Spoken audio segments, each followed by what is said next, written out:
Bienvenidos, bienvenidas a Salvaje Podcast. Hoy estoy aquí con Miquel Andraca. Miquel es historiador de Roma y nos va a platicar sobre la historia de Roma, hermano. ¿Cómo estás? ¿Qué tal, Fer? Muchas gracias por tenerme aquí. Buenos días, buenas tardes. Yo feliz de hablar de la historia de Roma. Me encanta, creo que es lo mejor que hay, personalmente. Y bueno, de nuevo, gracias por esta oportunidad y veamos qué sale y cuánto podemos aprender. Gracias a ti, hermano. Nos vas a iluminar a todos, Bueno, estoy seguro. Oye, a ver, empecemos por lo primero. ¿De dónde vienen los romanos? ¿De dónde vienen los romanos? Es una pregunta muy pertinente y complicada al mismo tiempo. La fundación de Roma está atada a, claramente eventos reales, pero también eventos míticos, la intervención de los mismos dioses. Tenemos que ir al otro lado del mar Mediterráneo, tenemos que ir a Troya, con el saqueo. Eneas escapa de Troya. Eneas era un príncipe troyano. Héroe de la guerra, ¿no? De la guerra de Troya. Pues se le daba bien el arte de la guerra, ¿no? Y bueno, ya, lo manda, se le promete una tierra prometida, básicamente. Se le dice, oye, no, tienes que fundar una ciudad que será eterna. Y el Eneas ahí va dando vueltas. Hizo varias paradas, llegó a Creta, llegó a Cartago, en donde, Cartago conoció a la mítica monarca, líder de la ciudad, Dido. Tuvieron un romance, pero después Eneas la abandona y llegan a la península itálica. Y no funda Roma, él funda la ciudad que se llama Alba Longa. Alba Longa es una ciudad mitológica. Pensemos que esto está por el 800 a.C. Y bueno, unos años después, el dios Marte baja a la tierra y así ve a lo lejos a una muchacha muy guapa, una vestal. Las vestales son sacerdotisas que hacían culto a la diosa Vesta, diosa de la hoguera y del hogar. Algo muy sagrado, o sea, puede sonar muy trivial a día de hoy, pero en donde comemos, qué nos calienta la comida, el fuego, el hogar. O sea, el hogar es algo que se lleva aquí adentro, en el corazón. Y bueno, Marte la viola. Otras historias dicen que la seduce. Las vestales no podían tener relaciones sexuales, tenían que ser vírgenes. Marte la viola. Y de esta relación no consensuada nacen dos gemelos, Rómulo y Remo. Y pues la vestal no podían tener hijos. Entonces lo que ella hace es ponerlos en un canasto y venga, pues ahí al río, con un poco de suerte alguien los va a encontrar. A su fe, a los bebés. Y bueno, pero antes de seguir el río con Rómulo y Remo en su canasta, a la sacerdotisa de Vesta están a punto de matarla, el rey así está a punto de matarla. Del castigo para una vestal que rompía su voto de castidad era ser enterrada viva. Le ponían ahí una linternita, una lámpara de aceite y un pan, y la enterraban viva. Oh, se sofocaba. Qué oscuro. Y bueno, pero sí están a punto de meterle y de repente ¡fas! Aparece la misma diosa Vesta. Es como, no la pueden matar. Está protegida por mí. Y ella no rompió su voto de castidad. Fue violada. Bueno, ya, pues la mamá es como de gracias. Ya, se queda en el palacio y ya. Pues bien. Y ya, volvemos al río. Ya, el canasto iba ahí flotando y de repente se atora. Y aparece una loba. La loba Leuperca. Así se llamaba. Y la leyenda cuenta que Rómulo y Remo fueron amamantados de ella y luego fueron encontrados por unos pastores y ya. Rómulo y Remo, un día Marte sí como que les manda señales ahí desde el Olimpo y se dan cuenta que son hijos de Marte. Muy conveniente, ¿no? Y ya, llegan, van de regreso a Alba Longa, se descabechan a su abuelo, liberan a su mamá y deciden que tienen que fundar la ciudad prometida, que Eneas tenía que haber fundado, pero Eneas encontró la tierra, no hizo la ciudad. Y bueno, se funda Roma. Así están las 7 típicas colinas, las 7 colinas de Roma, que cada una eran pequeños pueblos en realidad. La ciudad de Roma se funda en el 753. Esa es la piedra más vieja que tenemos de Roma. Y creo que algo que hay que mencionar es, este es el mito fundacional no es historia como tal, es lo que creían los romanos de dónde venían. Totalmente cierto. O sea, esto para nosotros no es suficiente, pero para ellos esto era verdad. Ahora, la fundación de Roma, si nos alejamos del mito, Roma es fundada. Roma es una ciudad-estado más. Como el Mediterráneo estaba plagada de ellas. Un legado griego, fenicio, la ciudad-estado. La ciudad-estado, ¿qué quiere decir? Que tienes una administración política y que tiene intercambio. Está el edificio de el Agora, donde es el espacio público. Es una cosa muy importante que reconocer. La ciudad es un espacio público. Y también es una cosa muy mediterránea, el asentamiento urbano. Y en el espacio público sucede de todo. Y también hay política. La ciudad de Roma, ciudad de Estado, pues bueno, ya se convertiría en otra cosa, que ya llegaremos a eso. Pero fue básicamente el crecimiento de poblados. La península itálica estaba poblada al norte, en donde hoy está Milán, por galos. Galos en un sentido amplio, no pensemos que había muchas variaciones de tribus. Después en el centro de la península itálica, entre Florencia y Nápoles, estaban los etruscos, los latinos, que era una amalgama de culturas, una amalgama cultural. Diferentes pueblos con diferentes organizaciones y tradiciones. Sí. Y al sur, lo que se conoce Magna Grecia, donde está hoy Tarento, Sicilia, era la Magna Grecia y, bueno, el nombre lo dice, había muchas colonias griegas. Entonces, Roma se funda cerca del 753 a.C. Así es. Y desde ahí se desata el primer episodio de historia romana. Sí, bueno, el primer episodio empieza con un asesinato. O sea, la península itálica era un lugar violento. O sea, había muchas ciudades-estado más pequeñas que en otras partes del Mediterráneo. Y también con menos unidad política, eran más autónomas, entonces más motivo para pelear, supongo. Y bueno, lo que hacen los romanos fueron poderosos escribas porque la tinta era sangre. Y con esto, pues, primero tuvieron a los reyes, fueron 7 reyes, el último, Tarquinio el Soberbio, que bueno, hizo lo mismo que Marte, pero la diferencia entre Tarquinio y Marte es que Tarquinio no era Dios, era solo un rey. Viola a la esposa de un senador, Agripina se llamaba la esposa, y bueno, es una violación en la mentalidad romana, es lo peor que te puede pasar. Los romanos eran personas muy fálicas. Ellos tenían que penetrar todo, pero no podían ser penetrados. Y bueno, ya pensando en el simbolismo de Marte, vemos que Marte, el dios de la guerra, un dios poderosísimo, penetra aquello que no se puede penetrar, una vestal. Entonces Roma tiene una concepción así de dos cosas míticas muy importantes que estuvieron a lo largo de toda su historia.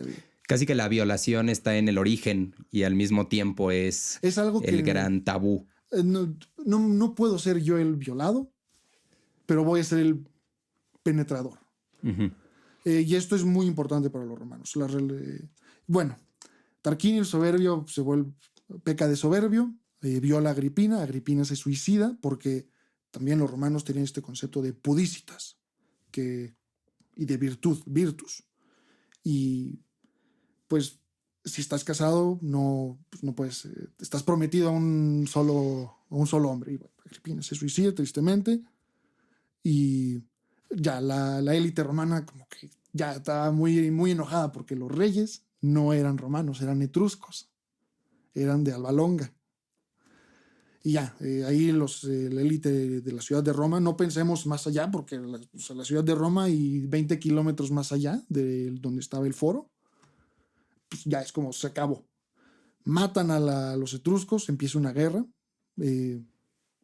Esta parte es difícil de seguir porque entre el mito, la leyenda y los hechos, pero bueno, Roma se hace república.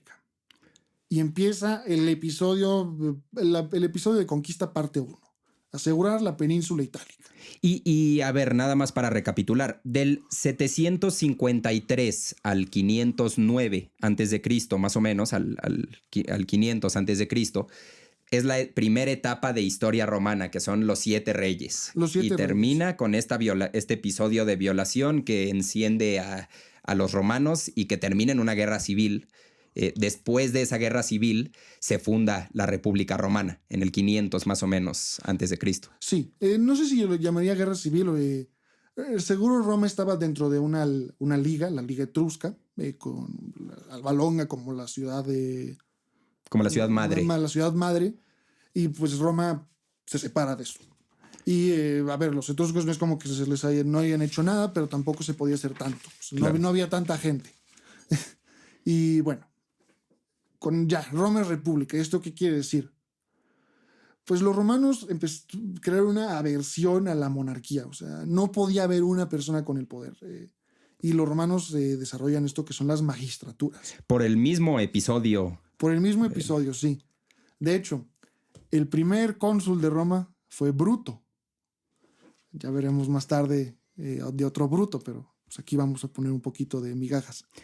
Y entonces aquí en la República ya hay una organización política creciente, nueva, distinta a la de los reyes, que no se basa en una monarquía. Seguramente el Senado romano ya existía durante la época de los reyes, y pues ahora el Senado romano ya no obedecía a una figura superior, sino que a sí mismos. Claro. Y para no repetir esto, todos los romanos se convirtieron en el primer ciudadano. Todos eran iguales. Pero todos. Bueno, todos.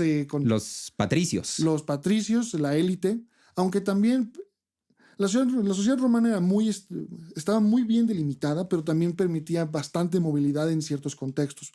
Por ejemplo, uno podía ser de origen plebeyo, el plebeyo era el estrato más bajo, y aún así ser cónsul. No porque por sus botas se levantó, sino por también linaje. El linaje de que tu abuelo fue centurión y le dieron se ganó un reconocimiento, y esto gana prestigio. Pero bueno, a ver, vamos un poco antes de esto. Pues Roma primero tiene que acomodarse en la península itálica, que es muy dinámica en cuanto a violencia, batallas. Y pues a Roma le va medio mal al inicio. O sea, Roma, esto de que es invencible, no. Roma fue pateada muchas veces, le fue muy mal en las guerras. Pero a partir de ahí desarrollan una resiliencia, no sé cómo describirlo de otra forma, en donde, bueno, pues es como, yo no escuché ninguna campana, esto no se acaba hasta que se acaba. Y pues ahí los zarandean, pero ahí están como ya chimuelos y se levantan. Y pues esta tenacidad les va permitiendo seguir avanzando. Y ya la ciudad de Roma se expande a todo, ya como que llegan a un acuerdo con los etruscos al norte, y es como de, bueno, ya por un rato nos calmamos, ¿no? Y al sur, lo que se conoce como Latium a día de hoy, se vuelve la hinterland de los romanos. Hinterland como este espacio, como un espacio de supervivencia esencial. Y aquí los romanos empiezan su primera gran guerra, los samnitas. Los samnitas, una tribu montañosa que está en el sur de Italia, muy revoltosa aparentemente, según los romanos, porque claramente. Y ya, los romanos ya llegan a diestra y siniestra, les va muy mal de nuevo, pero siguen avanzando, van incorporando otras ciudades-estado al Senado romano.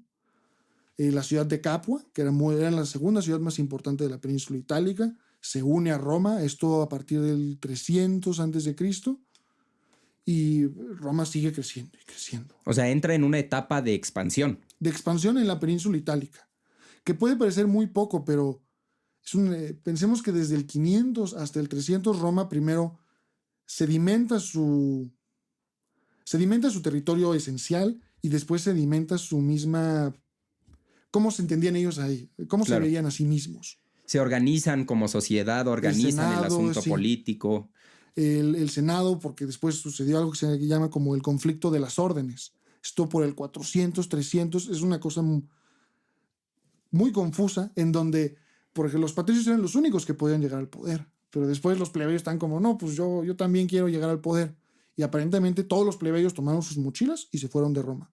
Se fueron a otra colina. Y los patricios se quedaron como, no. Entonces llegaron a un acuerdo y se creó el magistrado de tribuno de la plebe. El tribuno de la plebe tiene poder de veto sobre cualquier decisión que el Senado haga.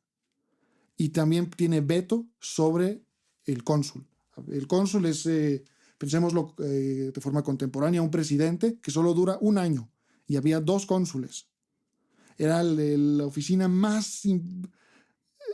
ser cónsul era un triunfo de la vida. No podías aspirar a algo más grande.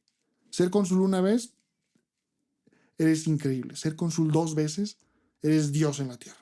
¿Y cómo los nombraban? ¿Los elegían? Los elegían. El sistema democrático romano se organizaba como si fuera un ejército. Se organizaba en lo que son centurias. Cada barrio tenía su centuria. Entonces, pues ahí iban a lo que era el campo de Marte. Pensémoslo como Chapultepec. Ahí iban los romanos. Se formaban y votaban. Es como, esta centuria, ¿por quién vota? Yo voto por Julio. Yo voto por Fabio. Ahora, no era un voto representativo ni un voto... O sea, cada centuria tenía más peso. Las primeras centurias eran de los patricios y ese voto valía por 40. Y luego, ya al final del día, no, yo soy la centuria del Aventino, una de las colinas de Roma que no siempre fue caracterizada por ser poco agradable. Era una parte villana de la ciudad. Y su voto no valía. Ok. Bueno, sí, chido, gracias por participar. Ya se pueden ir de regreso a casa. Ahora, aún así se les tenía que dar satisfacción, porque si no, se van de la ciudad y se crea el tribuno de la plebe. Y solo un plebeyo podía ser tribuno de la plebe. Bueno. Pero entonces, esta es la forma un poco en que los plebeyos toman un poco de control, empiezan a participar más y pueden vetar la decisión del Senado, que sí está conformado el Senado solamente por patricios. Y también plebeyos, y también por plebeyos, mayormente patricios, y tampoco son todo tipo de plebeyos. No te imagines que el carnicero de la esquina podía ser senador, no. Tenía que ser un cuate con linaje. Y bueno, una vez que esto ya los romanos medio se entienden, o se quedan quietos, porque creo que nadie quedó contento, pero porque todos perdieron algo, ya, van con los samnitas. Y bueno, la primera guerra samnita es en el... La primera guerra samnita es en el 343 y hasta el 341. ¿Y por qué es importante las guerras samnitas? Porque es lo que hace a Roma Roma. O sea, esta guerra es el primer gran conflicto romano. Los samnitas en las colinas desafían la capacidad romana de hacer guerra y se desarrolla la legión. Sí, pero no pensemos en la legión típica que vemos en las películas. Esta es una legión primitiva, que parece más un ejército griego que un ejército romano. Usaban más lanzas, todavía no tenían la espada corta. Y también para ser de la legión todos tenían que ser ciudadanos con tierra. Porque los mejores los mejores guerreros son los que tienen que defender algo. Esa era la idea. Órale. Y bueno, ya pues, ahí se agarran a guamazos con los samnitas, los van sacando de las montañas. La ciudad de Pompeya era una ciudad samnita, que después los romanos fue como la arrasaron y crearon Pompeya. Claramente no sabían lo que iba a pasar un par de siglos Sí, después. vaya que no. Y ya avanzamos. Los romanos se arrastran por la península itálica, hacia trancas y a barrancas. Y ya para el 290 a.C., de lo que hoy es Florencia a el sur de Italia, todo es de un color rojo, el color romano. O sea, ya una expansión importante. Importante. Ahora, esta expansión, no pensemos que entrabas a cada ciudad ya era romana. No, también había aliados itálicos o Roma se agarró a golpes con ellos en su momento, pero no de destrucción masiva, y eran aliados de Roma. Y ser aliado de Roma, ¿qué representaba? Conservabas tu ciudad-estado, conservabas su senado, pero era... El senado propio de esa ciudad. Sí, el consejo de los ancianos, llámese de muchas formas. Y bueno, pero eran subservientes a la decisión de Roma. Ok, o sea, en cosas grandes, Roma decidía, había algo así como paga tropas, de tributos. Se les daba alimentos, grano y hombres. Okay. Muchos hombres necesitaría Roma. Pirro de Pirro. ¿Por qué es importante? Porque es el primer conflicto de Roma más allá de la península itálica. Cuando Roma se termina de expandir al sur, llega con las colonias griegas que se sentían amenazadas, y Tarento, una de las ciudades más importantes hasta la fecha de Italia, busca a quien le ayude y aparece Pirro de Piro. ¿Por qué es relevante este cuate? Una, porque llegó a Italia y con elefantes, entonces pues, no es un animal nativo de ahí, ya se imaginen. ¿Cómo con elefantes? Llegó con elefantes. Fue el primero con elefantes, pero no el más famoso. Ya veremos. Ya se acerca una sombra negra por los Alpes, pero todavía no. De momento llega Pirro de Epiro, que él era descendiente de Alejandro Magno. Y aparentemente era un gran estratega, aunque los romanos vendieron muy cara su piel. Tan cara que Pirro de Epiro, después de su segunda victoria, dice: una victoria más de estas y quedó condenado. Una victoria pírrica es... O sea, conseguir el objetivo, pero a un precio muy alto, en que se vuelve inviable ese objetivo que querías. Ganas, pero pierdes muchísimo mientras ganaste. Exacto. Pues como en la vida misma, ¿no? Es decir, no conseguí ser presidente, pero vendiste tu alma. Sí, o un partido de fútbol, jornada 3, ganas 2-1 y se te lesiona medio equipo en el proceso, pues hubieras perdido sin que se te lesionaran. Así es. Esa es la victoria pírrica. Y bueno, Pirro estuvo unos 20 años dando vueltas con elefantes y mercenarios. Roma la derrota. Y bueno, llegamos al 270. Oye, pero perdóname que te interrumpa, explícanos de los elefantes. ¿Qué hacía Pirro con los elefantes? Bueno, el elefante... pongámonos en el lugar de una persona que en su vida ha visto un elefante. Bueno, yo a día de hoy no he visto un rinoceronte. He visto dibujos y fotos, pero yo no sé cómo huele, qué tan grande es.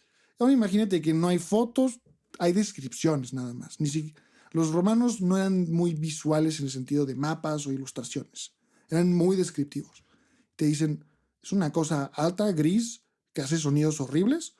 Hay gente con lanzas y flechas de arriba, tiene cuernos y pisa muy duro. Y está bien pesado. O sea, una espada no lo va a matar. Lo van a matar muchas espadas. O sea, este general militar Pirro usaba elefantes en la guerra. Sí, y se trajo unos 20 elefantes. También piensa en la logística. Hay que extraerte un elefante de África.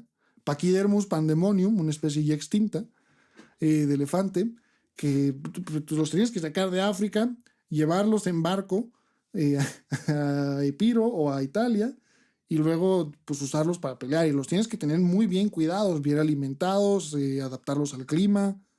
Toda una logística. Ok.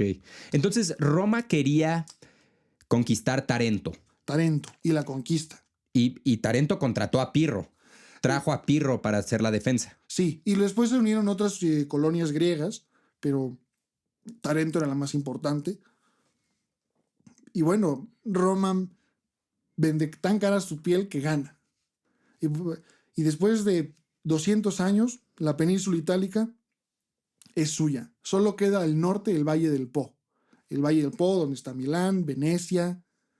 Eso no lo habían conquistado todavía. Eso está lleno de galos. Y aquí estamos como en el 280 antes de Cristo. Estamos en el 280 antes de Cristo, sí. Y bueno, Roma está en un proceso de agotamiento, porque conquistar todo este territorio en 200 años, en una sociedad preindustrial, o sea, en donde ellos hicieron los caminos, en donde la comunicación oral, todo era más lento, y lo hicieron a una velocidad apabullante, en donde Roma se tuvo que reinventar muchas veces. Tuvo que reinventar su forma de pelear, tuvo que dejar de pelear como griegos y pelear como romanos. ¿Qué quiere decir pelear como romanos? Como legión. 4.800 hombres, ahorita llegamos a las legiones. Pero todo esto se va creando. El Senado, se tienen que hacer nuevas magistraturas. Las magistraturas existentes se tienen que ampliar porque hay más territorios que administrar. Tienes que hablar con el aliado de la ciudad de la derecha y que se lleva mal con el aliado de la ciudad de la izquierda, porque es mucho trabajo. Y después al norte, que se corta por los Apeninos, que son la cordillera montañosa que corta Italia en dos, los protege de los galos.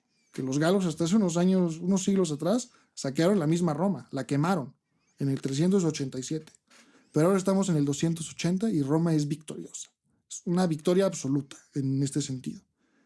Y pasan 20 años y de repente llegan unos cuates con un nombre muy chistoso llamados los Mamertinos.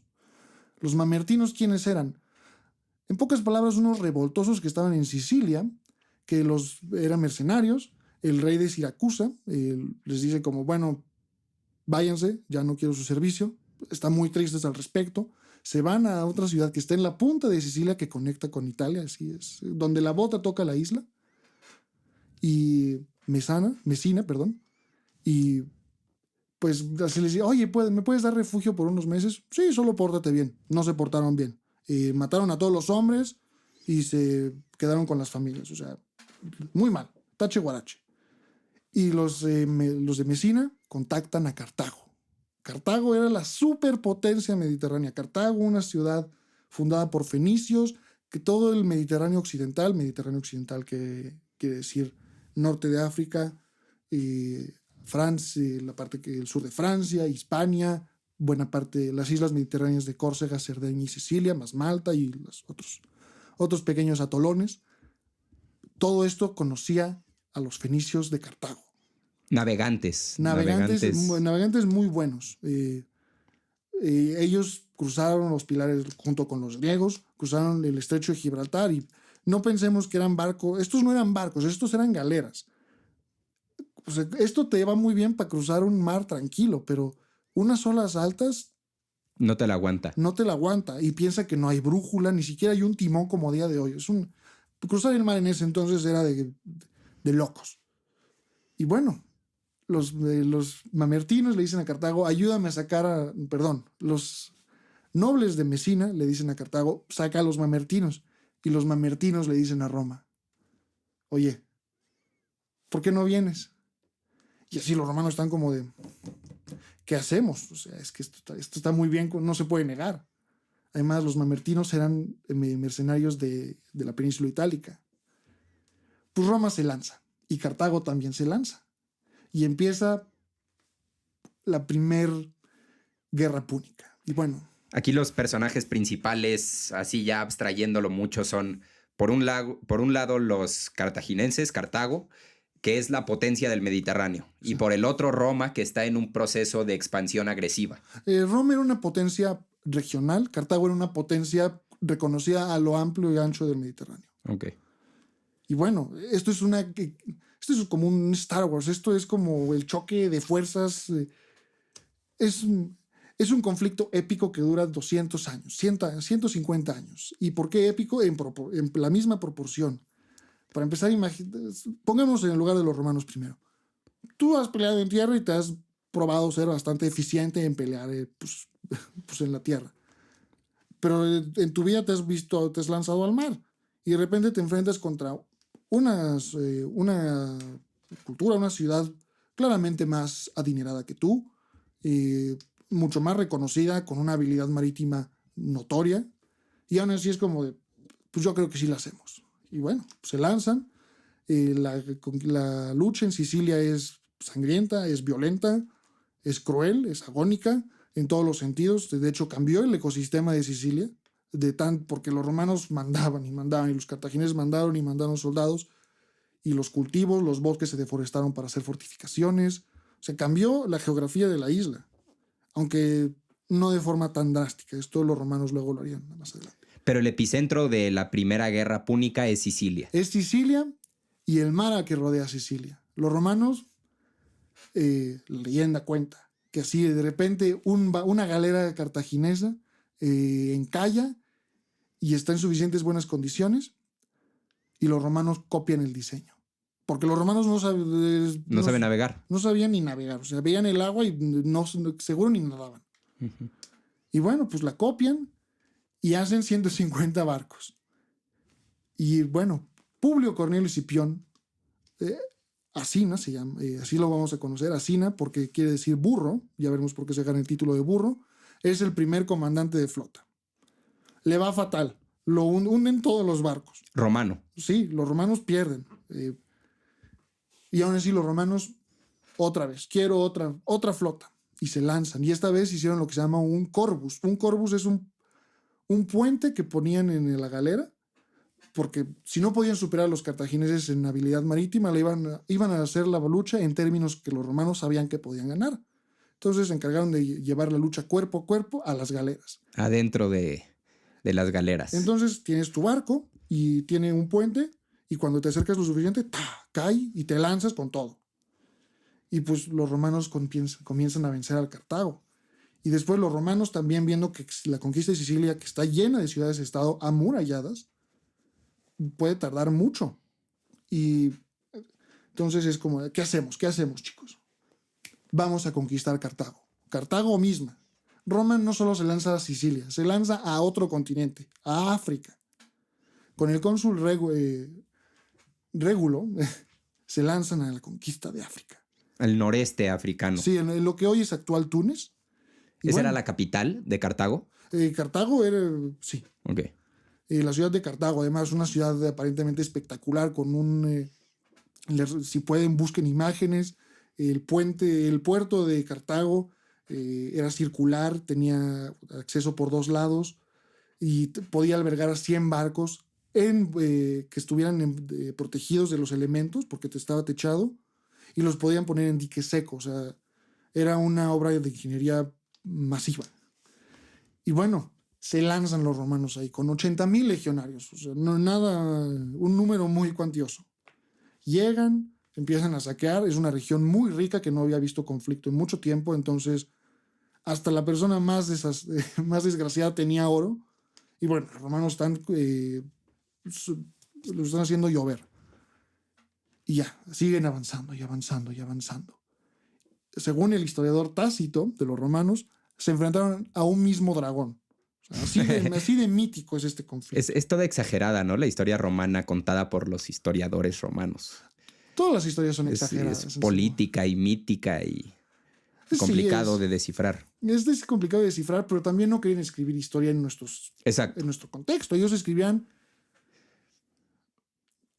una historia que satisfacía sus necesidades. Exacto. Y bueno, Cartago está al horizonte. Ahí la ves. Pero Régulo, ¿qué hizo? Se adelantó. Demandó la rendición incondicional de Cartago. Y los cartagineses se indignaron. No porque pidió la rendición, sino porque creían que podían resistir el asedio.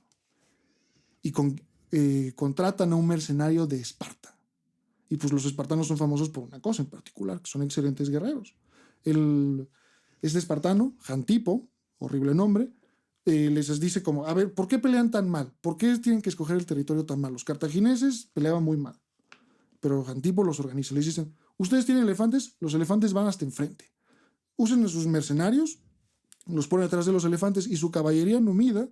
Numidia es un territorio que está a la izquierda de Cartago, en donde había unos caballos, eran caballos muy ágiles y los jinetes eran excelentes.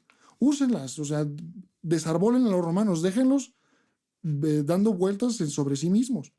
Y pues Régulo pierde. Ahora, el buen Régulo, ¿qué le pasa a Régulo? Estaba feliz de que iba a poder conquistar Cartago, pero lo hacen prisionero. Le dicen, vete a Roma y pide que se rindan. Y lo mandan a Roma así, de regreso, pues, sin cadenas ni nada. Y dice, oigan, no, pues me dijeron que se rindan. Y nos tenemos que rendir. No, no les den nada, vamos a darles con todo, ya casi se rinden. Y es como, pero no regreses, Régulo, te van a matar eso. Yo lo prometí. Y Régulo regresa, es torturado hasta que lo matan. Y es conocido como uno de los símbolos de mayor dignidad romana. Ok. Aún en la derrota hay victorias. Y bueno, tanto Roma como Cartago están exhaustos. Entonces llevamos aquí ya 10 años en conflicto. Y a este conflicto hay que agregarle asedios a muchas ciudades, batallas navales enormes. De hecho, aparentemente la batalla más grande naval sucede en la Primera Guerra Púnica. La batalla más grande naval en toda la historia. ¿Sí? De la humanidad. De la humanidad. La batalla de El Cabo en Egnomus. Sí, porque estamos hablando al final, las guerras púnicas son uno de los mayores conflictos bélicos de la antigüedad, o el mayor. De las mayores, sin duda alguna. Esto es como la guerra de las galaxias en su momento. Uh-huh. Para empezar, involucra 2 continentes ya, que chocan en mar, en tierra, que mueve... Es una guerra que es casi total. Y bueno... Y se pelean más o menos entre el 260 y el 140 antes de Cristo, por ahí. Dura 120 años. No, bueno, las guerras púnicas duran 120 años. Hay 3. Esta es la primera. Y bueno, ya. Los romanos se prueban muy determinados a conseguir la victoria. No, los cartagineses pensaron que se iban a rendir en varias veces. También tuvieron mala suerte los romanos y aún así mala suerte, ¿por qué? Una flota de 300 barcos se hunde en tormenta. y se pierden todo. 300 barcos. 300 barcos, 40,000 hombres. 40,000 hombres no se dice fácil en ninguna época, pero en una sociedad preindustrial es muchísimo. Después hacen otra flota, otra tormenta, se hunden, aún les va peor, 80,000 hombres muertos. De la tercera flota que hacen fue con donaciones de las mujeres romanas y de patricios. Se tardan un poco más y siguen ahí. Los cartagineses estaban muy pasivos. Y bueno, los romanos ya deciden conquistar Sicilia y ya, consiguen una victoria inesperada. Y se puede decir una victoria pírrica. Fue muy cara la victoria. Y bueno, la ventaja de ser victoriosos es que el castigo a Cartago fue altísimo. Les pidieron lo que hoy sería el equivalente a billones de dólares en reparaciones de guerra. Pero ahora, la sombra de los Alpes se asoma. Uno de los generales en Sicilia, que era Amílcar, tuvo un hijo que se llamaba Aníbal. La primera guerra púnica, termina en el 241 a.C. Del 264 al 241 a.C., la Primera Guerra Púnica. Sí. Y la Segunda Guerra Púnica empieza en el 218. Son unos 20 años de por medio. Roma pasa de ser una potencia regional a ser la ama del Mediterráneo. Los romanos empiezan a hacer flotas por todas partes, conquistan Córcega y Cerdeña, empiezan a tener contacto con la península, con Hispania, con lo que hoy es la ciudad de Tarragona, con Marsella, Massalia en ese entonces. Empiezan a tener contacto con la península con el mundo griego, la Hélade. Empiezan a lidiar con unos piratas ilirios a la actual Albania. O sea, Roma pasa de concentrarse en Italia a estar en muchas partes. Y Cartago pasa de ser todo a nada. Y bueno, una persona se lo tomó muy personal. Tanto que le hizo jurar a su hijo, jura ser el peor enemigo de Roma. Y se lo tomó muy a pecho. El nombre de ese muchacho era Aníbal. Y era la peor pesadilla de Roma. ¿Por qué la peor pesadilla de Roma? Bueno. Aníbal Barca. Uno de los mayores generales de guerra de la antigüedad. ¿Por qué es una leyenda este hombre? La Segunda Guerra Púnica es el pináculo de acción. O sea, me sorprende que no hay películas de esto. Sería buenísimo. Para empezar, así Cartago se lame las heridas, arregla unos problemas internos con sus mercenarios. Y luego es como, ¿cómo vamos a pagarle a Roma? Y cómo vamos a vengarnos de Roma. Van a Hispania, hacen la ciudad de Cartagena, Cart-Hadash, que quiere decir Nueva Cartago. Y bueno, ya consiguen las minas de oro y plata que están en Hispania. Y Amílcar se muere, el papá de Aníbal. Aníbal se convierte en el general de todos los soldados de Hispania. Y los romanos se empiezan a poner nerviosos. Y es como, oye, quédate quieto. Y Aníbal es como, yo no me quedo quieto. La ciudad de Sagunto, que está al sur del río Ebro, que está en Hispania, era aliada de Roma, pero rompía un tratado que hicieron en su momento, en donde del Ebro para arriba es de Roma, del Ebro para abajo es de Cartago. Pero los romanos rompieron ese acuerdo y Aníbal se aprovechó de eso. Saquea Sagunto, un asedio de 8 meses. Un asedio en la antigüedad era agónico, cruel, brutal. Sucio, lento. Y una vez que las defensas se rompían, porque se tardaron 8 meses en romperlas, era una masacre absoluta. No quedaba nadie con vida o nadie sin cadenas. Sagunto queda arrasada y empieza la Segunda Guerra Púnica. Roma manda una delegación a Cartago y así uno de los senadores, 2 veces cónsul en ese momento, Fabio Máximo, sí, toma su toga y les dice, ustedes díganme, Cartago, ¿quieren guerra o paz? En mi toga está su respuesta. Y le dicen, que escoja Roma. Y suelta a la derecha, guerra. Y bueno, guerra hubo. Aníbal hace un camino épico con 80,000 soldados y 40 elefantes, cruza los Pirineos, se pelea con tribus galas en el sur de Francia. Los romanos están como, oigan, ¿dónde está? Medio saben que está por ahí, pero dicen, ¿qué hace ahí? Y después Aníbal sigue subiendo. Mientras todo esto pasa, agarrándose a golpes, perdiendo hombres. Se avienta y va subiendo por los Alpes y después tiene que cruzarlos, pero ya es invierno. Yo no escucho nada. Los cruzan. En invierno. En invierno. De hecho, ahí todavía se han encontrado restos de cartagineses y de equipo militar cartaginés, huesos de elefante, en los Alpes. Y bueno, Aníbal cruza los Alpes, pero de salir con 80,000 de Hispania, llega con 20,000 a Italia. Y además llegan en una condición paupérrima. Y aún así, ya los recupera, y se agarra a golpes a unos galos como para decirles, miren, yo soy peor que Roma. Y Roma, en su soberbia, lo desafía. Pierden pierden en 3 batallas, y cada una peor que la anterior. Pierden en Trebia, en Trasimeno y en Canae. Y en cada una de estas derrotas absolutas. Y en Canae pierden 50,000, 60,000 legionarios. En un día, con el esfuerzo de tus brazos y de espadas. O sea, romper armadura, hueso, piel, perforar músculo.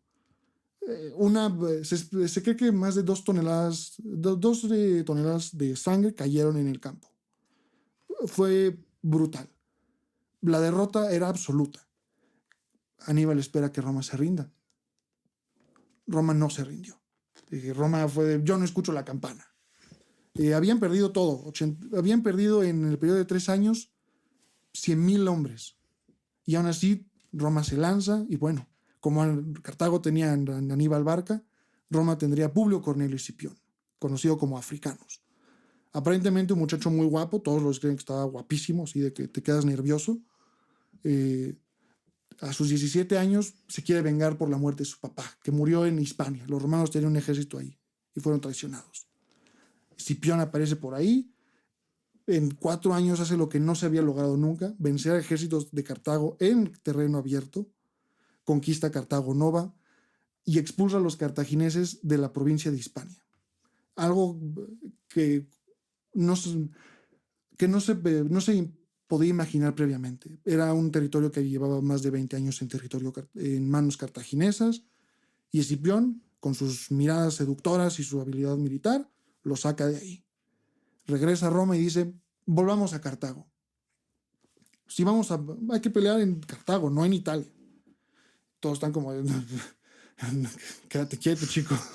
No manches, en Italia había unas 20 legiones, todas mirando a Aníbal, pero no desafiándolo, porque no se podía vencer. El cuate era muy bueno. En este periodo Aníbal tampoco se quedó de brazos cruzados.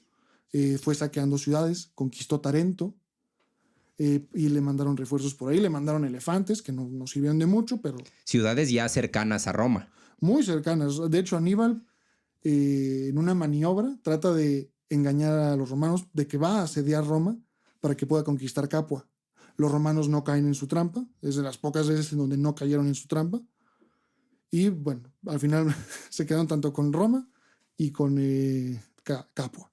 Pero en especial el sur de la península itálica estaba en el rojo vivo. O sea, muchas ciudades pasaron al lado cartaginés, pero aún así la determinación cartaginesa, no de Aníbal tenía mucha determinación, pero Cartago no estaba 100% segura de la guerra.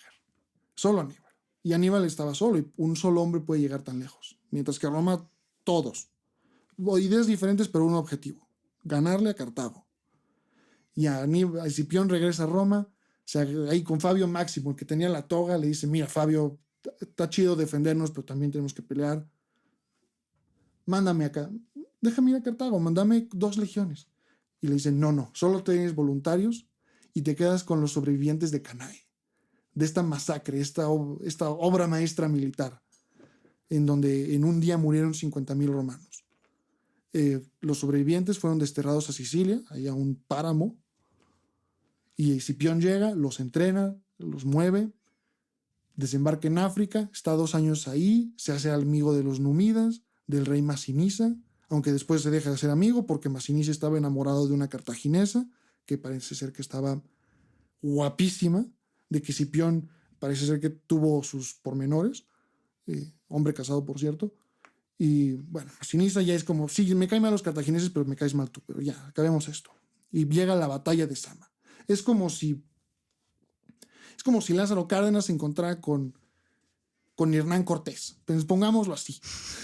Lázaro Cárdenas contra Hernán Cortés. Así como el símbolo de la mexicanidad contra el enemigo de la mexicanidad. Regresamos con la batalla de Zama, en donde este choque épico, los legionarios previamente derrotados, los soldados de Aníbal que habían estado con su papá, luego sí caminaron por toda Hispania, los Pirineos, la Galia, los Alpes, toda Italia, a diestro y siniestro descabechando romanos, gente claramente curtida en el arte de la guerra, cuarentones, algunos cincuentones, pero los ves y te cambias de banqueta. O sea, a día de hoy los ves y no quieres nada con ellos.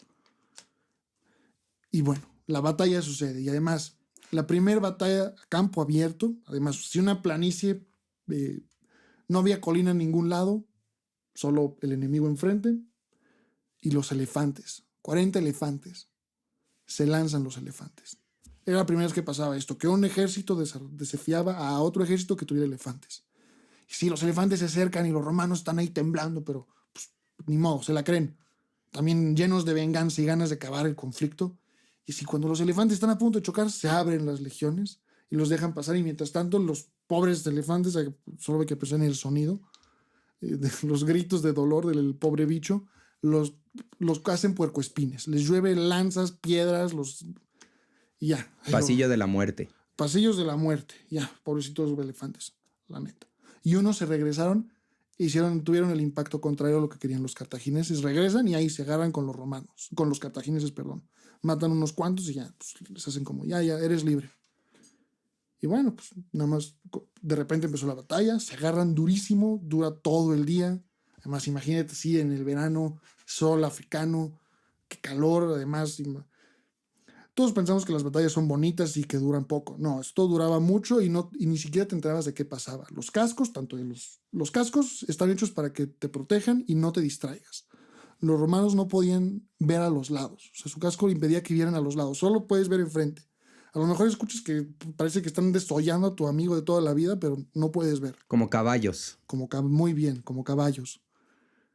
Y así estás ahí, pues si tienes que cagar, te cagas de pie. Sí, exacto. Creo que hay que pensar, batalla de la antigüedad, sangre, tétanos, pelos, quién sabe qué otros bichos horribles. Y otra vez, estamos hablando de cosas que duraban años y años y años. Y además el olor, o sea, porque tú llevas horas de pie, sudando, agua, orina. Además, si estás hasta atrás de la formación no te enteras de nada. Solo de repente escuchas el grito de tu centurión y te formas y aparecen los veteranos de Aníbal, así.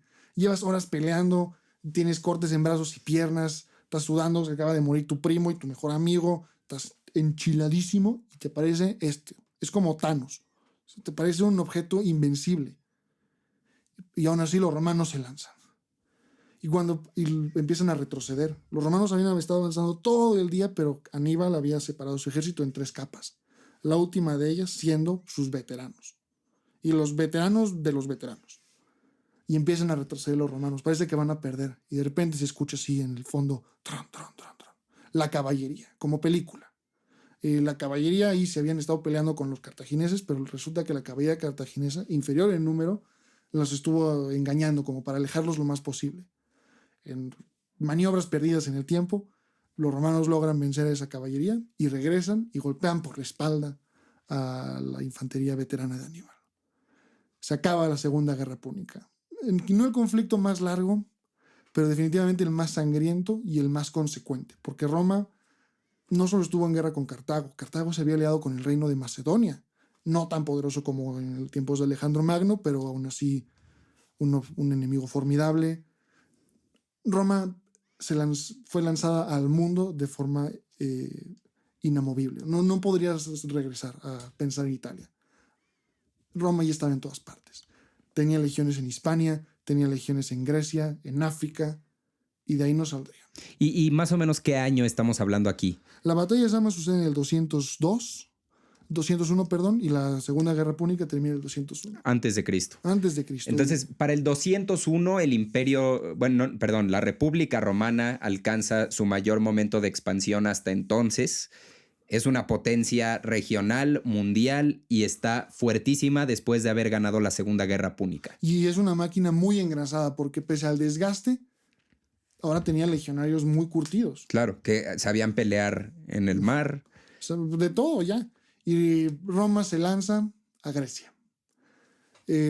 Este periodo de la República es uno de conquistas abismales, es el periodo de mayor expansión romana. No, la República es cuando más se expanden, y en especial entre el 200 y el 40 antes de Cristo. Roma pasa de tener ahí enclaves en Hispania, en Francia, en Italia, en Grecia, a dominar el Mediterráneo. Es un salto abismal, y la riqueza que llega con esto. La riqueza que saquean los legionarios, que traen de regreso a Roma, es abismal. Está descrito por varias fuentes que toda esta riqueza corrompe la misma virtud romana. ¿Qué tan virtuosos eran?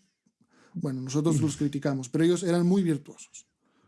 Según ellos. Según ellos, pues como los gringos, ¿no? O sea que de puertas afuera son muy buenos, pero de puertas para adentro son un desastre. Hay que verlos a día de hoy. Y desastre es decirlo amablemente. Sí, no vamos a ser más xenófobos. Y bueno, en este periodo de grandes riquezas, grandes conquistas, los pilares de la República se tambalean. Y bueno, en esta ¿qué quiere decir que se tambalean? Pues bueno, previamente todo legionario romano tenía que tener tierras.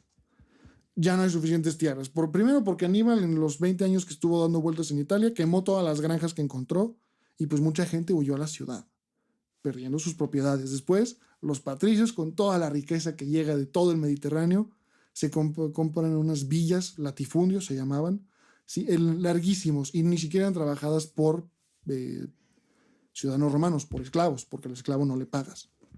Ahora, quiero aclarar esta cosa de los esclavos. La esclavitud romana no estaba basada en esclavitud racial, y también no pensemos que toda la esclavitud romana era de cadenas y abuso. Había abusos terribles, sí, pero era una concepción distinta a la que pensamos de una esclavitud racial. Y esto es un error común que se hace en la historia de la esclavitud. Y entonces, ¿quiénes eran los esclavos? Los esclavos, los perdedores. Por ejemplo, uno de las fuentes más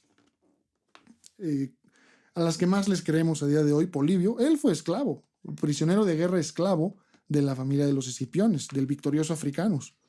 Él conoció al nieto adoptivo de Africanus, Escipión Emiliano.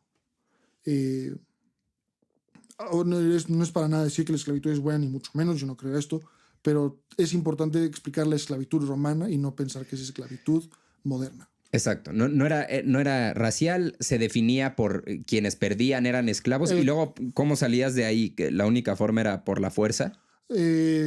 También años de servicios. Había esclavos que, por ejemplo, los tutores, se buscaban tutores griegos. Después de unos años, pues, criaron a niños que se convirtieron en hombres, y se hace una relación paternal, de amistad, se les da libertad, hasta se les da dinero. Otros claramente tuvieron mucha menos suerte. También en esta esclavitud, en esta decadencia de la República, la virtud romana se corrompe. Esto quiere decir que orgías, sexo y rock and roll de todas partes, así, lleno de estatuas de Dionisio y de Afrodita, y tenían unas orgías salvajes los romanos, comiendo como puercos. Comían muchos delfines, aparentemente. ¿Comían delfines? Sí, de hecho había una especie de delfín mediterráneo que se extinguió. Se la comieron tanto que se acabó. Los romanos se comieron a los delfines del Mediterráneo. Oye, pero a ver, esto está pasando entre la Segunda y la Tercera Guerra Púnica. Esto pasa desde el 201 hasta el 50 a.C. Y bueno, la Tercera Guerra Púnica es un apéndice, no es ni la mitad de los otros conflictos. Cartago quedó reducida a ser solo la ciudad. Ya no era una flota. Ya no era un imperio. Ya no eran un imperio, eran una ciudad-estado. Una ciudad-estado que fue muy rica, porque con el comercio nadie te lo quita. Y la habilidad de comerciar tampoco. Cartago, en comparación a Roma, que Roma sí crecía, pero una ciudad espantosa, terrible. Edificios de 7 pisos de madera que se quemaban con verlos, sin condiciones de salubridad, templo sobre templo, mientras que Cartago, una traza griega, limpia, edificios y cuidados. Aníbal, el gran general, también resultó ser un gran administrador. Fue súlfute de Cartago, eso es como el cónsul. Y pues ahí lo hizo muy bien. Cartago se enriquece y Roma está celosa, porque Cartago nuevamente vuelve a pagar todas las reparaciones. Y bueno, después de la pesadilla de que un hombre con elefantes aparezca por las montañas en invierno, Roma en celos decide arrasar Cartago. Es un asedio de 3 años, brutal. Escipión Emiliano es el que derrota a Cartago finalmente. El nieto de el nieto adoptivo. africanos. Sí, entonces pues hay algo en la sangre de esos, había algo en la sangre de los escipiones con los cartagineses. Y después de que se derrota a Cartago, la salan. Que nada crezca y nunca más. A ver, explícanos qué significa que la salen. Los romanos llenaron de sal todo el territorio de Cartago. La ciudad, primero la quemaron hasta los huesos y después tiraron sal en todas partes. Para que no crezca nada. Nada. Esta ciudad de aquí no crece nada. Ese es el tipo de enemigo que podía ser Roma y lo que representó Cartago para Roma. Sí, que al final, a ver, la tercera, 3 guerras consecutivas, un mismo rival por 200 años. Este fue el golpe final. Cartago fue destruida de la faz de la tierra. Y también, un poco antes de esto, Roma conquista Jerusalén.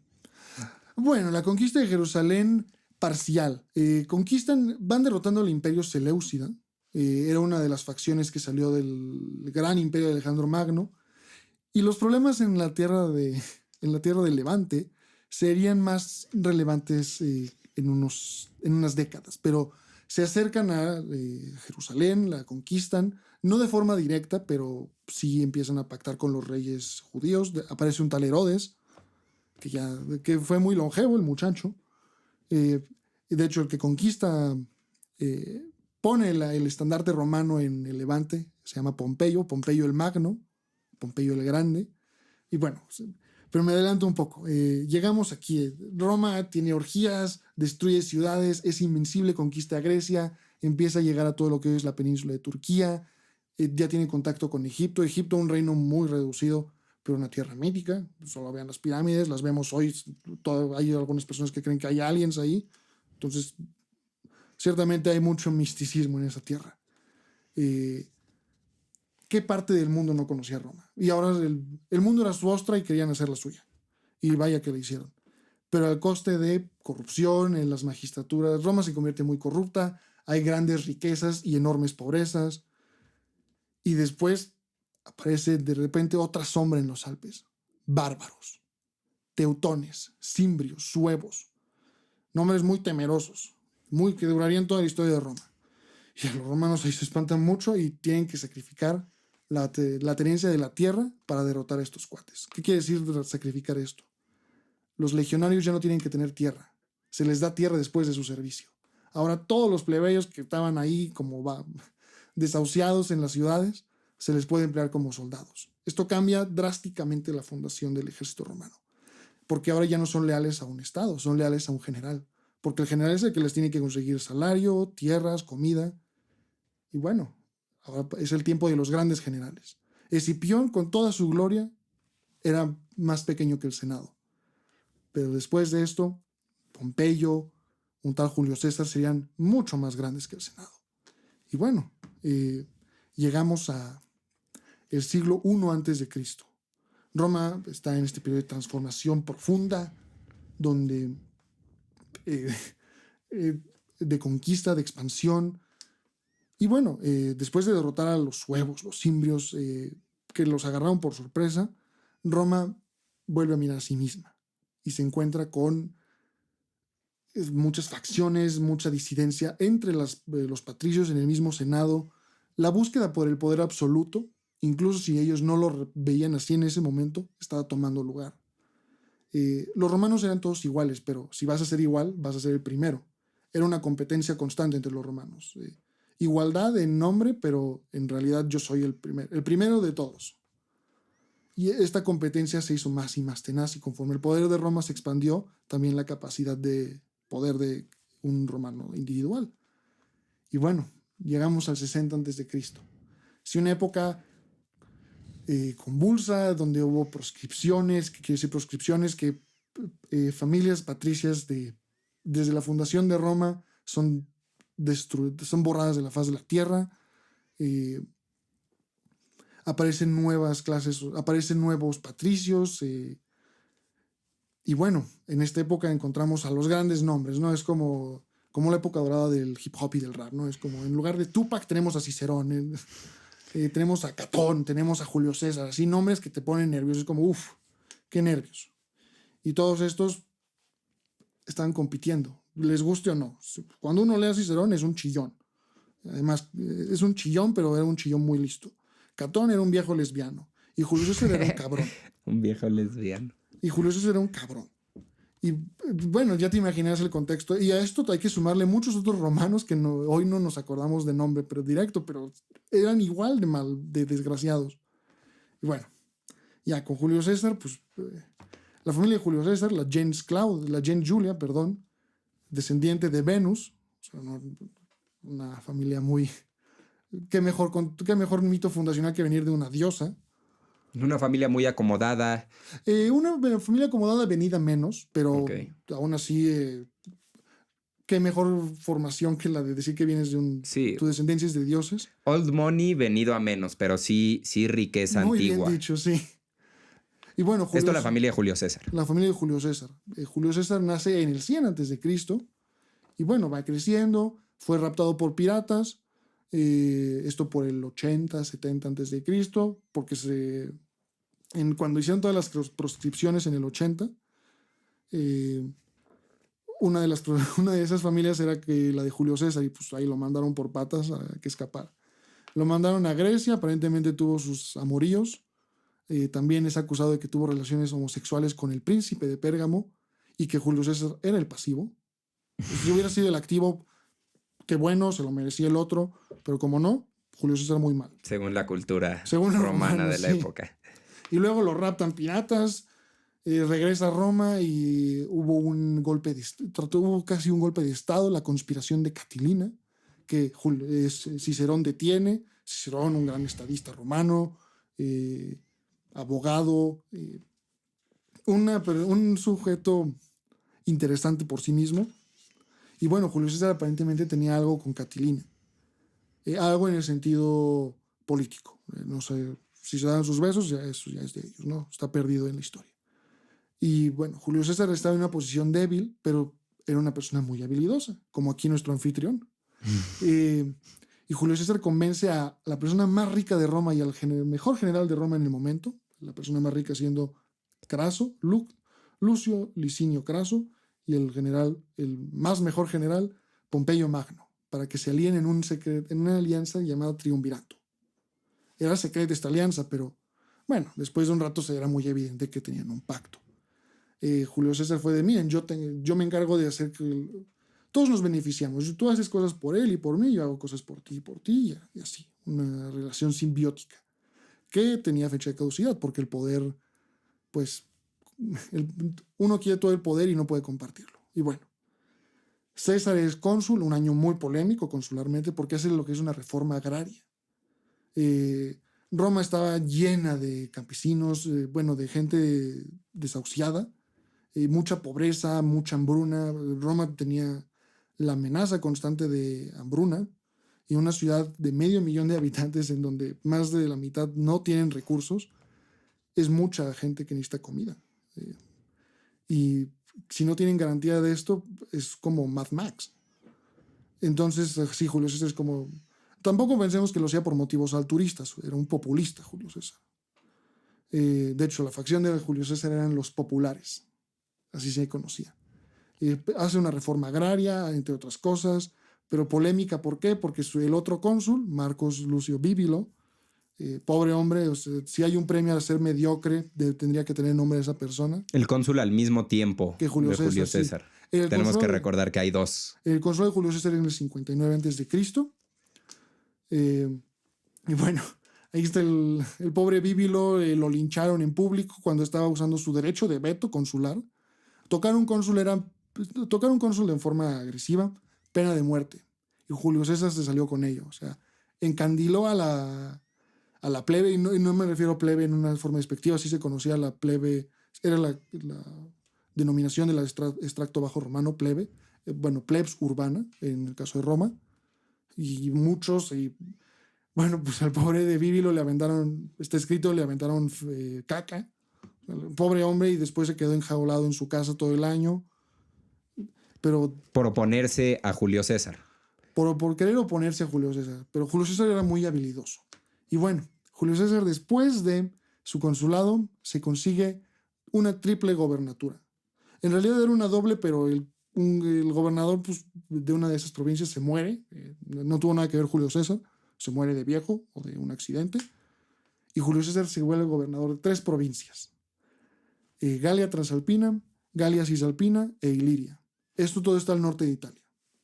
Y con 4 legiones. Julio César manda a reclutar 2 más y se lanza a una empresa que sería transformadora de la historia de Roma. Se lanza más allá del Mediterráneo. Se lanza a la Galia. Y se vienen lo que son las guerras galas. Duran 9 años.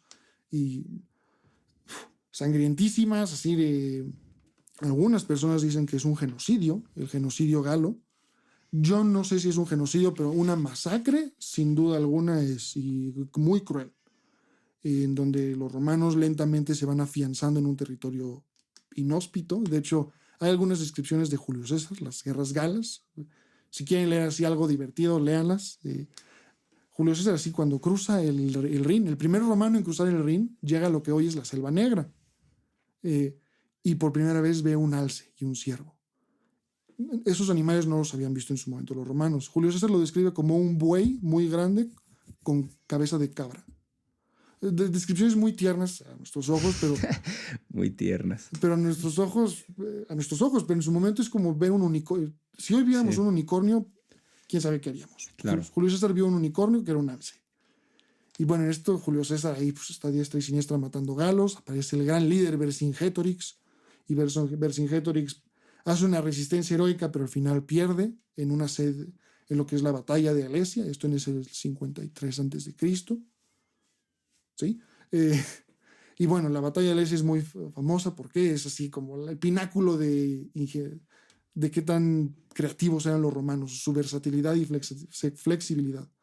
Alesia era una ciudad fortificada, en donde estaba Vercingétorix reagrupándose. Julio César la asedia. Vercingétorix manda a pedir refuerzos y toda la Galia aparentemente mandó al primo y al amigo del primo del sujeto.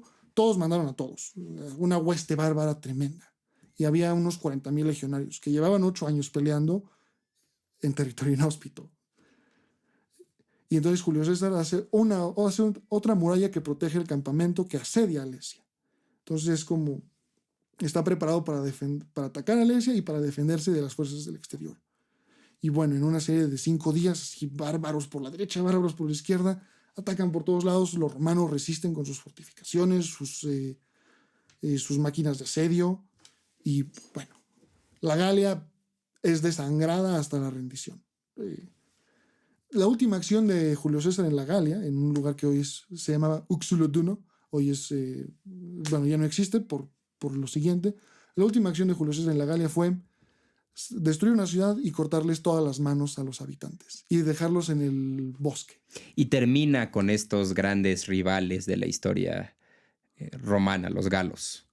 Una invención romana, claramente, porque estos ni siquiera eran los galos que saquearon Roma en el 380 a.C. Estos eran otros galos que no tenían nada que ver. También una aclaración.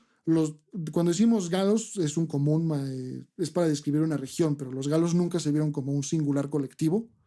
Eran muchos galos con un enemigo en común, eso sí, los romanos.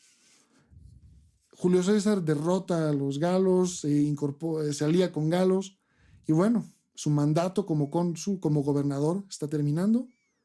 Tiene que volver a Roma y quiere volver a... Acaba de ser una de las conquistas más impresionantes de la historia de Roma. Ya es un general militar reconocido en Roma, famoso.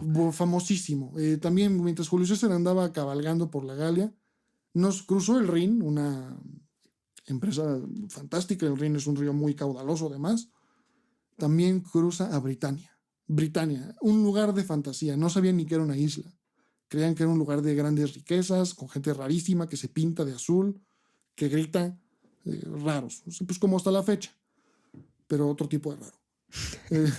Y bueno, Julio César va ahí, va 2 veces.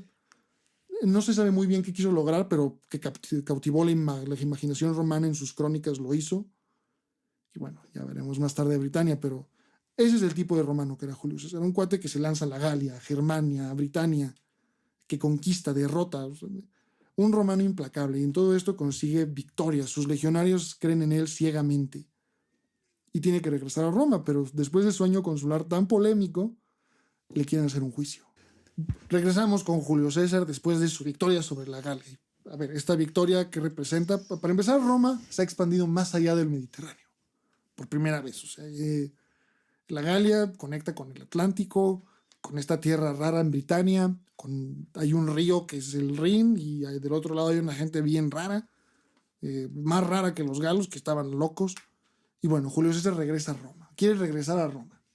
Y quiere regresar a Roma siendo el romano. De hecho, si lo pensamos a día de hoy, quizá el romano más famoso es Julio César. Te dicen de Roma y no piensas en Augusto o en Escipión, te dicen Julio César. Y pues Julio César ciertamente ha dejado un impacto. Y en este momento estamos en el pináculo de su carrera militar y estamos a punto de llegar al pináculo político. Más o menos, ¿qué año estamos hablando? Ahora estamos en el 51 a.C. Julio César tuvo el consulado en el 59, estuvo unos 8 años, 7, depende cómo lo cuentes, en la Galia. Y bueno, su mandato duraba 10 años. Su mandato acababa en el 49. Su gobernatura terminaba en el 49. Y mientras tuviera gobernatura tenía inmunidad política. Y entonces no se le podía perseguir legalmente. Y una buena parte del Senado, 2/3 partes por lo menos, tenía ganas de cortar a César. Por las atrocidades de la Galia. No, eso no tenían mucho problema, porque seguían siendo bárbaros para los romanos, sino por sus acciones como cónsul. Y también porque Julio César, ciertas acciones de carácter político en la Galia no estaban bajo su capacidad. O sea, esto era del Senado. Y César siempre trató de saltarse al Senado por una u otra forma. Extendiendo lo más posible la capacidad política del Senado.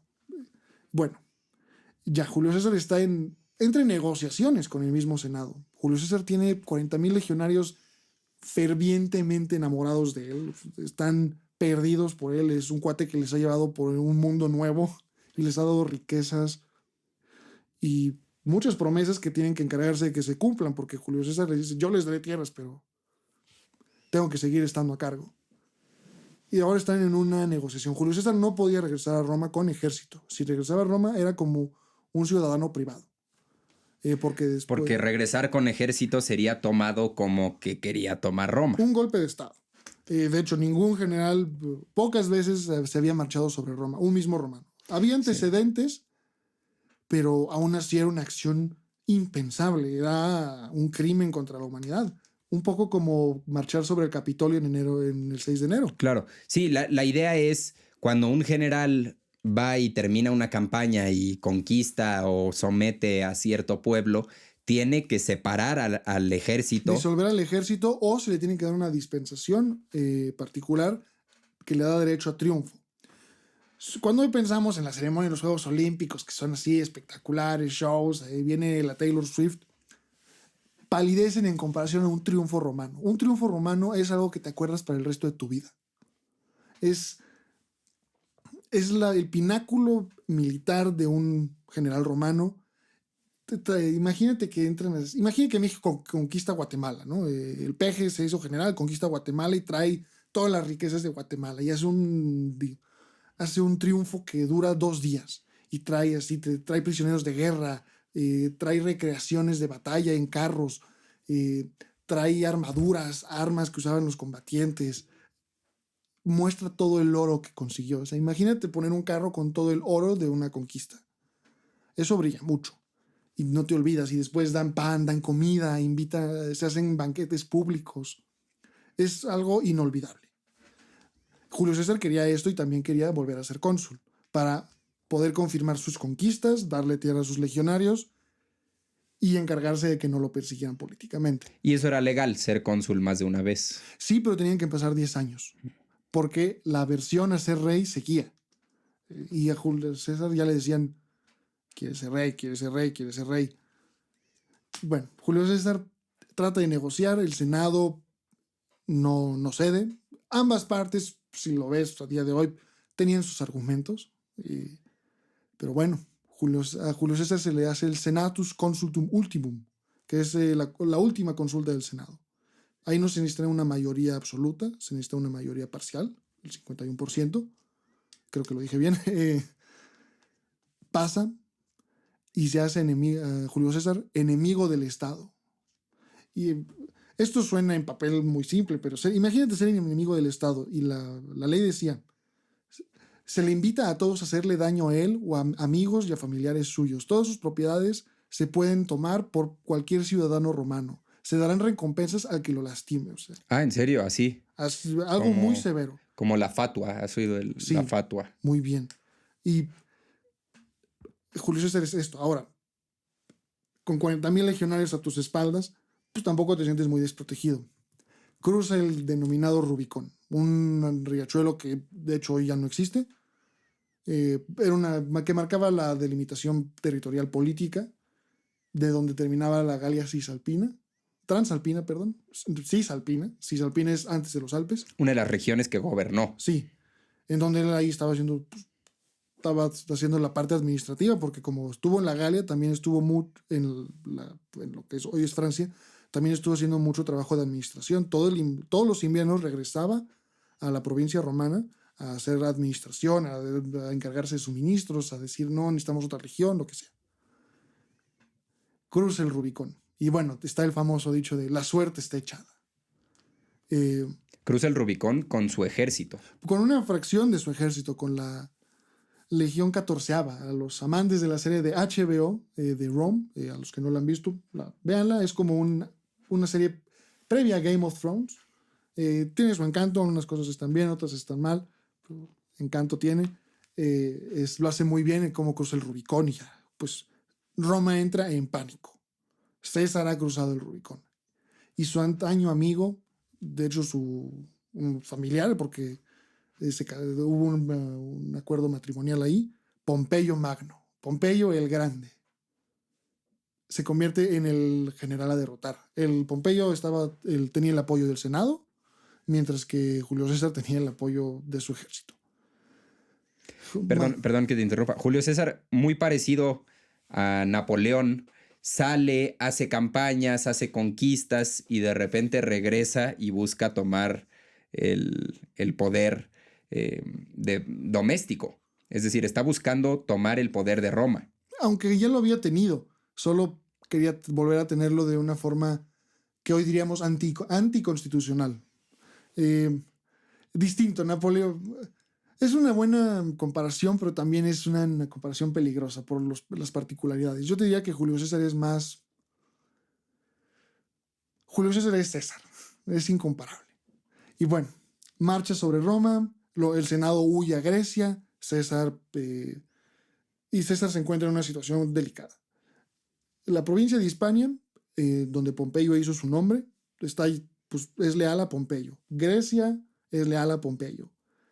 Todo es leal a Pompeyo menos la Galia e Italia. Entonces César está como, ¿qué hago? Decide ir primero sobre Hispania porque ahí estaban las legiones veteranas. Las derrota. Ahora estamos en el 48-47. Después cruza el Adriático que es el que separa Grecia e Italia. Y bueno, pues se agarra a guamazos con Pompeyo. Y pues César estaba en una desventaja numérica importante. Pensemos que eran unos 50,000 contra 25,000, para darle un número. Varían mucho las cifras, depende de quién le preguntes. César gana, en parte por genialidad táctica. Engaña a la caballería de Pompeyo, que era mucho más amplia, a atacar lo que creían que era un flanco sin nada, pero resulta que estaba lleno de legionarios con lanzas, entonces le va muy mal a los caballos, y luego los romanos empujan y rodean al ejército de Pompeyo. Victoria absoluta. Después de esta victoria, la guerra civil, esto es una guerra civil en todo nombre, Julio César, que fue víctima de proscripciones, no hace eso. sea una persona muy amable, de hecho. No busca destruir ni perseguir. Él solo quiere que se le dé lo que es suyo. Digo, tuvo que ser un berrinche de guerra civil para que le dieran eso, pero aún así no guarda rencores. Perdona a sus enemigos, Cicerón entre ellos, su básicamente hijo adoptivo, Marco Junio Bruto, que Bruto era hijo de la amante de César, y César lo quería como su propio hijo. Y bueno, ya es como, no te preocupes, ya pasó todo. César regresa a Roma, regresa a Roma, pero después se tiene que ir a Egipto porque Pompeyo huyó a Egipto. Llega a Egipto César, le dan la cabeza de Pompeyo, se supone que César llora. A lo mejor lloró de la rabia de que no pudo ser él quien le cortara la cabeza, pero también yo había sido un amigo, había sido compañero. A ver, se habían conocido mucho tiempo. Yo creo que las lágrimas pueden ser verdaderas.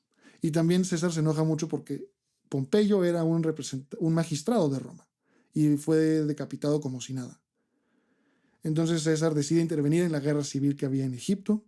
Conoce a una tal Cleopatra VII. Resulta que esta Cleopatra es un personajazo. Julio César conoce a Cleopatra cuando ella tenía 17 años. Una chica para nuestros estándares guapísima, una inteligencia buena.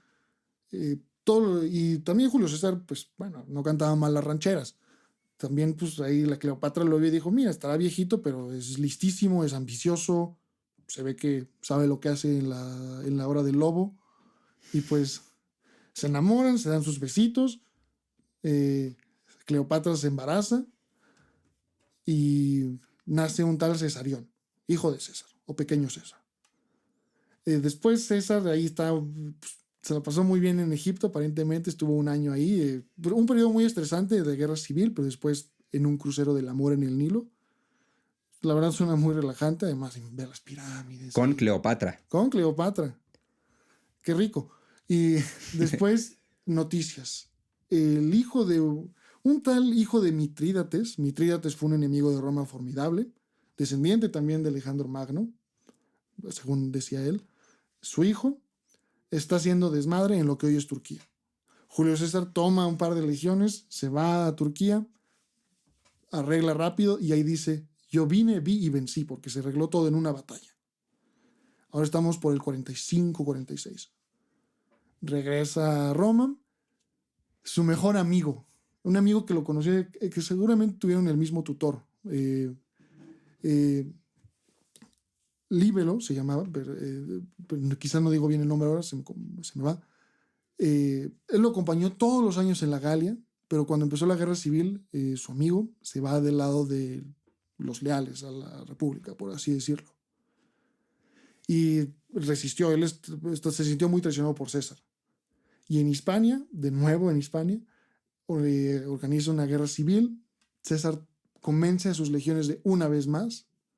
Van ahí, sucede la batalla de Munda, esto es en el 45 a.C., 46, perdón. Y otra frase célebre de César, yo he peleado muchas veces por la victoria, pero en Munda luché por mi vida. Esto ya teniendo Julio César el control de Roma. Sí, pero el control... un control tenue, porque fue una guerra civil que sacudió hasta los pilares. O sea, nadie va a volver a ser igual. Porque Julio César ahora sí que era el primero y ya no eran todos iguales, estaba César y después los demás.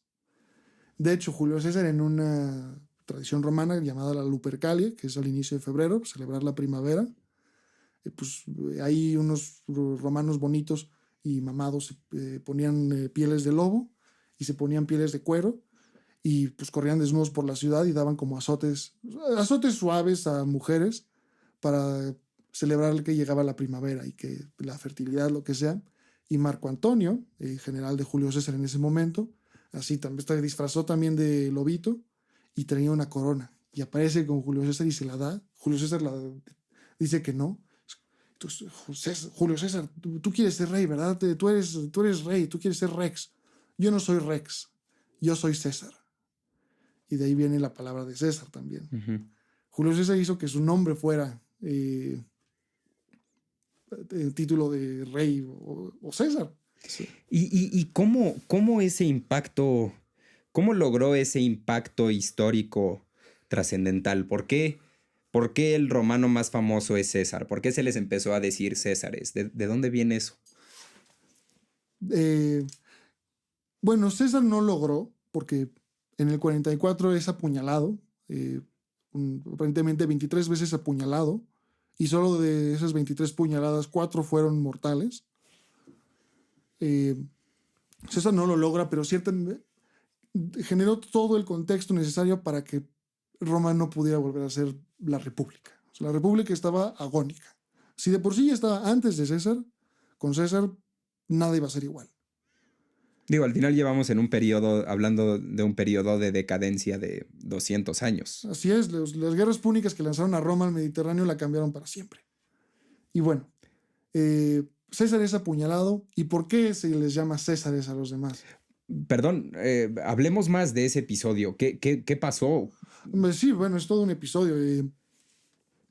Bueno, estaba este miedo de que César fuera rey, que Roma se convirtiera en una monarquía.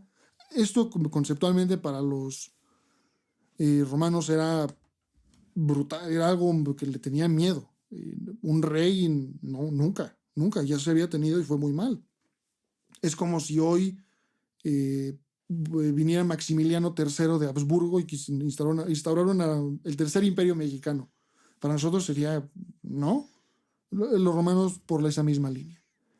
Y había mucho, pese a que César era el hombre más rico, más poderoso del mundo probablemente en ese entonces, tenía muchos enemigos, y enemigos que había perdonado, entre ellos Cicerón, Bruto, pero la animosidad se quedaba y el miedo también. Y no hay que olvidar que César consiguió todo lo que consiguió por una guerra civil, un acto ilegal en términos prácticos, y además de que fue declarado enemigo del Estado, solo porque ganó. Pero, y esto sigue. Perdón. Y esto se va cocinando. Es digno de una serie. Debería haber una serie. Se va cocinando, se van juntando las facciones, Bruto empieza a hablar con su hermano Décimo Bruto, con Casio. Casio era un general de César, que lo acompañó todos los años en la Galia, pero que sentían que César era demasiado. Y empiezan a aparecer más senadores, unos por creencia en la República, otros porque esperaban sacar algo, otros porque simplemente odiaban a César. Y se va cocinando, y pues en los idos de marzo es el 15 o el 17, se realiza la conjura. Julio César es asesinado, toda la organización también es todo un tema. Lo estuvieron preparando por mucho tiempo y la tenían que hacer antes del final de marzo, porque Julio César se iba a lanzar en otra conquista. Iba a ir a lo que hoy es Rumania, después quería ir por todo el alrededor del Mar Negro, vencer al Imperio Parto, que es lo que hoy es el Medio Oriente. Ya estaba planificando todo, se habían reunido las legiones, los planes estaban hechos, entonces había que matarlo ahorita o nunca. Y lo asesinan. Y lo asesinan en un templo que mandó a construir Pompeyo, y Julio César se desangra en la estatua de Pompeyo, a los pies de la estatua de Pompeyo. Un poco de karma, algunos dirían. Pompeyo, su antiguo amigo. Convertido en enemigo. Claro. ¿Y cuántas personas participaron en el asesinato de Julio César? El núcleo eran unos 5 o 6. Pero lo manejaron muy mal. O sea, es un milagro que el asesinato haya sucedido. Lo hicieron muy mal. Sabían al final ya como 100 personas. Una conjura, un intento de asesinato lo tienen que saber muy pocas personas. Y lo sabían muchos senadores, lo sabían familias de senadores, amantes de senadores. Lo sabía todo el mundo, básicamente, menos César. Y César no creía que le iba a pasar nada. Sabía que había un rumor, pero él está como, nah. Me imagino que siempre había rumores. Siempre había rumores. Con ese tipo de personajes. Y bueno, con el beneficio de que ya sabemos cómo acaba, aparentemente su esposa tuvo una visión y dijo, César, es que te van a asesinar. Y es como, no te preocupes. Sí, de camino al Senado una vez, y un vidente fue como, ten cuidado de los idos de marzo. Y César, sí, ahorita. ¿Y qué son? ¿Qué son los idos de marzo? Los idos de marzo son 2 días, 15 o 17 de marzo, en donde son considerados de mala suerte. Y bueno, depende a quién le preguntes. Fue de muy buena suerte para algunos, de pésima suerte para el asesinado en cuestión. César es asesinado y bueno, se les olvidó planear más allá del asesinato de César. Fue como, ¿y ahora qué hacemos? O sea, un poco como cuando termina buscando a Nemo, que son libres de la pecera, pero siguen en bolsas, siguen siendo prisioneros del contexto. Están ahí. Marco Antonio, perdón, que no lo asesinaron, no lo consideraron enemigo. Marco Antonio rapidísimo agarra una legión que estaba a las afueras de Roma con Lépido, un general, y pues empiezan a hacer negociaciones y es como, ¿qué hacemos con César? ¿Lo hacemos enemigo del Estado? ¿Qué pasa con César? Al final se decide que todas las decisiones de César se mantienen, incluyendo los cargos políticos que sus asesinos tenían. Por ejemplo, Casio iba a ser gobernador de una provincia, Décimo Bruto de la Galia Cisalpina, la provincia que le permitió a César lanzarse la conquista. Bruto iba a seguir a César por toda la conquista. Y bueno, llegamos a un periodo de explosión. Y luego se lee el testamento de César. Y aparece una figura de 17 años, un mequetrefe, llamado Octavio César. Se convierte en el hijo adoptivo póstumo de Julio César. De hecho, Octavio toma el nombre de Julio César. Algunas fuentes describen que es confuso leer esta parte en las fuentes porque Julio César es asesinado, pero después, no, y Julio César regresó a Roma. ¿Es Jesús? No, es Octavio. Octavio lo nombra. Hay un dicho de que el mejor legado que te pudo haber dejado César fue su nombre. Porque Octavio se convierte en César, y bueno, Octaviano también es heredero de gran parte de la riqueza, y empieza a ser un animal político, como el resto. Empieza a ser un romano más en el sentido de la lucha por el poder. Y bueno, al final de muchos asesinatos, de mucha brutalidad, queda uno en pie. Y su nombre es Octavio César Augusto. Augusto, el más grande. Y empieza la era del Principado, la primera época del Imperio. Llegamos al Imperio Romano. Y el Imperio comienza con la derrota, termina con el final de la época helénica, que es del 311 al 27 a.C. El 27 a.C. es la incorporación de la provincia de Egipto al Imperio Romano. Ahí empieza el imperio. Algunos dirían que con la batalla naval de Actium, en donde se derrota inamoviblemente a Marco Antonio y a Cleopatra, pero Augusto ya no tiene rival. Su ley, su voz, su imperio. En el imperio romano veremos a personajes como Tiberio, Calígula, Nerón, Marco Aurelio, Constantino el Grande, Diocleciano, Trajano, Adriano. El azote de Dios llamado Atila también. Pues mira, mucho de qué hablar. Terminamos con la parte 1, justo antes de empezar, justo antes de entrar al imperio, que nos dará mucho de qué platicar. Gracias a todos por escucharnos. Esto fue la parte 1 de la historia de Roma con Mikel Andraka. Ayúdenos siguiendo a El Desorden Estudio. Es este estudio bello que ven aquí. Gracias a nuestro productor Miguel Sekel y Aburto. Síganos en El Desorden, sigan a Salvaje Podcast, sigan a Política Salvaje. Y gracias a Mikel Andraka. Nos vemos pronto para esa parte 2, en donde hablaremos del Imperio Romano y el Coliseo y otras cosas loquísimas y muy interesantes de la historia de Roma. Gracias por todo, Fernando. Gracias. Espero hayan aprendido. Seguro habré dicho algunas cosas mal. Háganmela saber. Y lo que necesiten también díganme, que la historia es de todos y la tenemos que hacer aún más nuestra. Mikel nos prometió compartirnos bibliografía, recomendaciones musicales, recomendaciones artísticas en general, videojuegos, canales de YouTube, lo que sea para que ustedes puedan vivir su mundo romano, porque es un pasado loquísimo como hemos visto hasta ahora. Sí, necesitamos otras 6 horas. Hermano, gracias por hacer esto y nos vemos en esa parte 2. No te me vas a zafar. No, yo no quiero. Mil gracias de nuevo. Gracias a ti, gracias a todos y nos vemos en un par de días. Gracias.